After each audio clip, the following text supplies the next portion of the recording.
Welcome, squaddies. I hope you're having a wonderful time wherever you're watching this from. Thank you for tuning in to my channel. If you are new here, kindly subscribe, comment, like, and also share. So, ladies and gentlemen, today I want to share this video with you. Let's dive into it. Scandal strikes Meghan Markle's $3,000 Australian girls' weekend. Sussex squad lieutenant, who said the unspeakable about cancer-stricken Kate, is handpicked for retreat. The headline alone is crafted to provoke, to stir emotion, and to draw attention in a way that says more about the intentions behind it than the actual substance of the story itself. It sets a tone that invites outrage before any facts are even examined, a familiar tactic in media cycles that thrive on sensationalism rather than balanced reporting.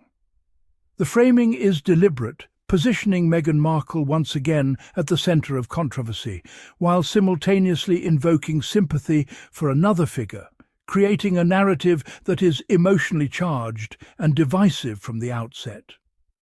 The desperation is getting real now. That sentiment captures the growing frustration with how these narratives continue to be pushed despite increasing public awareness of how media framing works.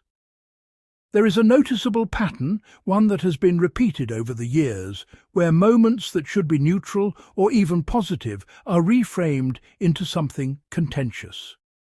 A simple trip, a gathering, or a personal event becomes an opportunity to construct a scandal, to assign motives, and to amplify conflict where there may be none.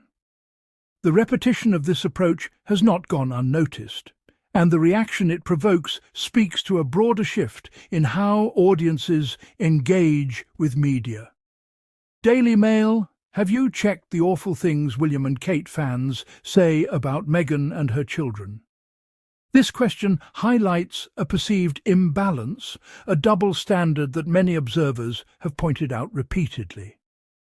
While certain narratives are amplified and scrutinized, others are overlooked or dismissed. The online environment has become a space where commentary, often harsh and deeply personal, circulates freely, and yet the focus of mainstream coverage tends to be selective.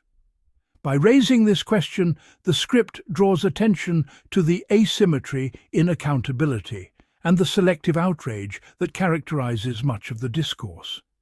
In fact, have you looked in the mirror recently? 'Cause the vile Daily Mail spews hourly about Meghan is inhumane.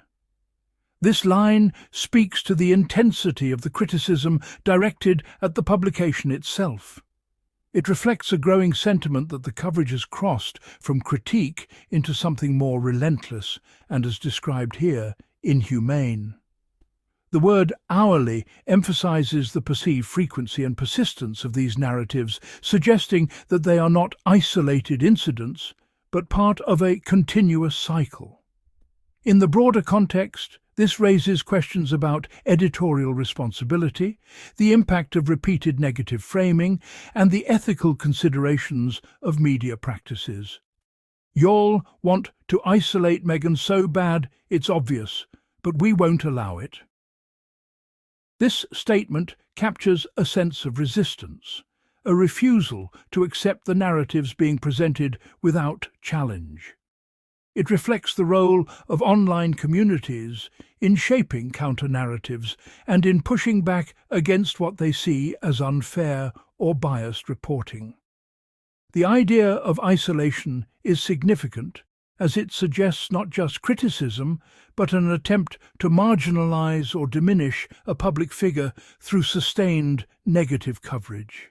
The response, as expressed here, is one of solidarity and collective action, highlighting how digital platforms have enabled new forms of engagement and advocacy.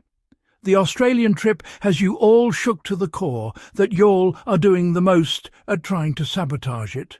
Not today. Satan, not today. The language here is emphatic, almost celebratory in its defiance. It frames the trip not just as a personal or social event, but as something that has broader symbolic meaning. The suggestion that it has caused such a strong reaction underscores the perceived significance of Meghan's activities and the attention they continue to attract. The phrase "doing the most" implies an overreaction, an escalation that goes beyond reasonable critique into something more deliberate and targeted. Zandi said everything you Daily Mail wish would be allowed to print about William and Kate. This line introduces another dimension to the discussion, the idea of constraints within mainstream media. It suggests that there are things that cannot be said or published, and that these limitations shape the narratives that are ultimately presented to the public. By contrasting what is said in other spaces with what is printed, the script points to the boundaries of traditional journalism and the ways in which they influence public discourse.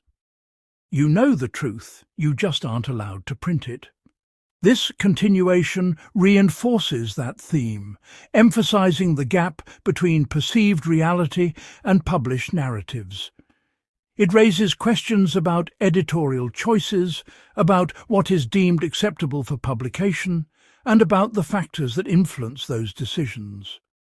Whether those factors are legal, cultural, or institutional, the implication is that they play a significant role in shaping the stories that reach audiences. Well done, Sussex Squad. I think they are getting the message now. This line acknowledges the role of organised online communities in responding to and influencing media narratives. The use of a hashtag reflects the digital nature of this engagement, where conversations are not confined to traditional platforms but extend across social media. The idea of getting the message suggests that these collective responses are having an impact, that they are being noticed, and that they may be contributing to a shift in how stories are framed or received. As Daily Mail, mainstream British media and royalists are really getting desperate. Now trending on Twitter X media using Queen Elizabeth, Harry and Meghan children, now Kate Cancer, diagnosed to bully Prince Harry and Meghan. This statement broadens the scope of the critique, moving from a specific article to a wider media landscape. It brings in additional elements, other figures, other narratives, and suggests that they are being used in a coordinated way. Headlines are the gatekeepers of public perception. They're crafted to grab attention, stir emotion, and drive clicks. Why Meghan? Why now? Media outlets choose which stories to amplify. Meghan Markle's every move is spotlighted and labelled controversial, while similar actions by other royals barely register. This selective scrutiny isn't accidental, it's driven by editorial priorities and audience interest. The result? An uneven playing field, where Meghan's actions are dissected, others ignored. Since joining the royal family, Meghan Markle has experienced a volume and intensity of coverage that dwarfs her peers. Every gesture, wardrobe choice or travel plan becomes fodder for public debate. The frequency is relentless and almost always negative. This is more than just tabloid mischief. It's a sustained campaign of scrutiny that shapes public perceptions in ways both subtle and overt. The repetition of negative stories gives them an air of legitimacy, even when the underlying facts are thin or sensationalized. Why Meghan? The reasons are complex. Race, gender, outsider status, and the dynamics of celebrity all play a role. But the effect is clear. Meghan Markle serves as a kind of cultural Rorschach test onto which anxieties and prejudices are projected. The cumulative impact cannot be understated. Over time, the constant stream of negativity influences not just how readers feel about Meghan, but how they think about the issue she represents. The coverage becomes the conversation, crowding out nuance and empathy. In response to mainstream media, the Sussex Squad emerged, a digital community fiercely defending Meghan Markle and challenging dominant narratives. Across Twitter, Instagram and TikTok, they fact-check, call out inaccuracies and demand fair treatment. Their efforts go beyond fandom. They promote media literacy and encourage critical reading of news. The choice to turn Meghan's $3,000 Australian Girls Weekend into front-page news is revealing. On paper, it's a minor event, but in the hands of headline writers, it becomes a symbol of privilege, of impropriety, of something not quite right. The details become less important than the emotions attached to them. Why this story, and why now? The answer lies in the symbolic weight carried by Meghan Markle. She is not just a celebrity or a royal. She is a stand-in for broader debates about race, class and modernity within the monarchy. Her every move is interpreted through this lens.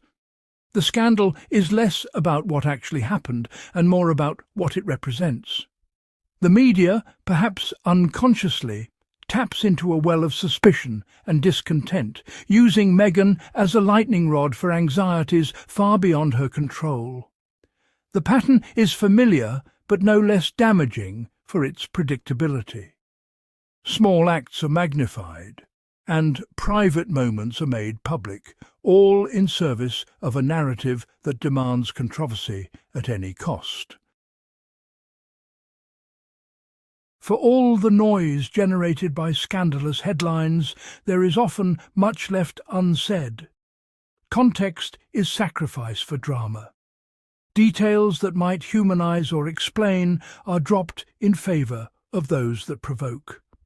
In the case of Meghan Markle, this means stories are stripped of nuance and complexity. What was the actual purpose of the trip? Who paid for what? Was this event unique, or is it standard practice for public figures? These questions often go unanswered, lost beneath the avalanche of innuendo. Silence is its own form of editorializing. By failing to provide context, the media shapes the story as surely as if they had spun it outright. The absence of competing narratives makes the dominant one feel inevitable, even when it is built on shaky ground. In this way, the media's omissions are as influential as their words. What goes unsaid is just as powerful as what is printed in bold. Behind every published headline lies a series of editorial decisions. What to cover, how to frame it, and what to leave out are choices shaped by more than just newsworthiness. Cultural attitudes, legal risks, and market pressures all play a part. Editors know that stories about Meghan Markle sell. They also know that certain angles, controversy, extravagance, discord, get more traction. This creates a feedback loop where the most sensational narratives are privileged and dissenting or nuanced views are sidelined. There are constraints too. Defamation laws, editorial guidelines, and public backlash all act as guardrails. But within those limits, there is significant room for interpretation and for error. The consequences are real. Reputations are shaped, public trust is eroded, and the broader discourse suffers. When editorial choices are driven by outrage rather than accuracy, everyone loses.